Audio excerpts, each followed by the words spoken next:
Ready to move in premium triplex villas at Bachapalli APR projects. ప్రజల్లో ఒక విషయంలో స్పష్టత ఉన్నది. నాగేందర్ గారు అవకాశవాద రాజకీయాల కోసం పోయిండు అనే ఒక ఆలోచన ఆల్రెడీ వచ్చింది.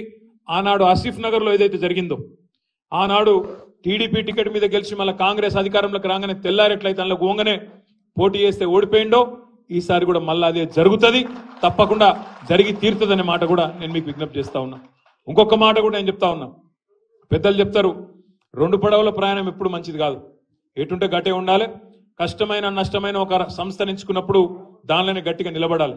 ఇవాళ ఆయన అక్కడో కన్ను ఇక్కడో కన్ను ఇక్కడో కాలు అక్కడో కాలేస్తే అదేదో చెప్తారు దోబికా కుత్తా అన్నట్టు అవుతుంది పరిస్థితి, ఎటు కాకుండా అవుతాడు. ఆల్రెడీ ఇంకొక మాట, మనం స్పీకర్కి ఇప్పటికే కంప్లైంట్ ఇచ్చినాం, స్పీకర్ గారి దగ్గర పోయినాం, ఈయనను వెంటనే అనర్హుడుగా ప్రకటించాలని చెప్తున్నాం. అందుకే నేను మిమ్మల్ని కోరేది, కాంగ్రెస్ పార్టీ ఇవాళ వాళ్ళు తీసుకున్న నిర్ణయంతో పార్లమెంట్ అభ్యర్థిగా దానం నాగేందర్ ను కాంగ్రెస్ అభ్యర్థిగా ప్రకటించడంతోనే స్పీకర్ గారు వెంటనే నిర్ణయం తీసుకోవాలి, అనర్హుడుగా ప్రకటించాలని చెప్పి కూడా ఈ వేదిక ద్వారా నేను డిమాండ్ చేస్తున్నా. తప్పకుండా స్పీకర్ గారికి రాజకీయ ఒత్తిళ్లకు లోబడి ముఖ్యమంత్రి ఇంకొకలో చెప్తే ఆ ఒత్తిడి కనుక స్పీకర్ గారు లోనైతే వదిలిపెట్టము, సుప్రీంకోర్టు దాకానన్నా పోతాం, కానీ నాగేందర్ ను అనర్హుడిని చేసేదాకా ఇడిచిపెట్టమనే మాట కూడా తప్పకుండా మీకు విజ్ఞప్తి చేస్తా ఉన్నాం. అందుకే మా సోదరులు ఖైరతాబాద్ లో ఉండే నాయకులు కార్యకర్తలకు ఉన్న విజ్ఞప్తి, ఇక్కడ ఉప ఎన్నిక రాబోతా ఉన్నది, 3-4 నెలలనే ఉప ఎన్నిక వస్తున్నది, దానికి కూడా తయారు కావాలి. తప్పకుండా ఈ ద్రోహం చేసిన నాయకులకు బుద్ధి చెప్పాలని చెప్పి కూడా నేను మీకు విజ్ఞప్తి చేస్తున్నా.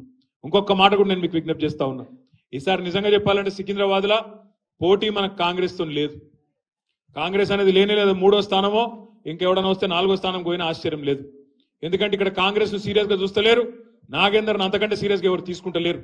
మొన్న ఆయన తీసుకున్న నిర్ణయంతోనే ఆయన మొత్తం పాతాలని పడిపోయిండు, ప్రజలు కూడా సీరియస్ గా తీసుకుంటలేరు.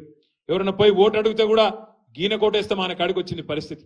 కాబట్టి మన పోటీ ఉన్నదల్లా భారతీయ జనతా పార్టీతోని కిషన్ రెడ్డితోనే మనకు పోటీ ఉంటుంది. ఇక కిషన్ రెడ్డి గారు ఎంత గొప్పోడు అంటే మీకు తెలుసు, నాకంటే బాగా. ఇక ఆయన ఏం చేసిండో మీకే తెలుసు. ఈసారి పోయినసారి ఏమైందంటే తంతె గారెల బుట్టలో పడ్డట్టు అయింది ఆయన పని. మా వెంకటేష్ అన్న ఏం చేసిండు, అంబర్పేటలో కాలికి బల్పం కట్టుకొని తిరిగి 2014 నుంచి 18 వరకు బ్రహ్మాండంగా పనిచేస్తే ప్రజలు ఆశీర్వదించి ఆనాడు 18లో కిషన్ రెడ్డిని ఇంటికి పంపించిండ్రు, కాలేరు వెంకటేష్ గారిని అసెంబ్లీకి పంపించిండ్రు 1000 ఓట్లతో. కానీ అప్పుడు స్వల్ప మెజారిటీతో గెలిచినాం, 1000 ఓట్లతోనే గెలిచినాం. కానీ వెంకటేష్ అన్న 2018 నుంచి 23 దాకా బ్రహ్మాండంగా పనిచేసిండు, ప్రజల మనసు గెలుచుకున్నాడు. అర్థమైంది కిషన్ రెడ్డి బైసాబ్. సుమన్ టీవీలో మీ పర్సనల్ అండ్ బిజినెస్ ప్రమోషన్స్ కోసం కింది నెంబర్కి కాంటాక్ట్ చేయండి.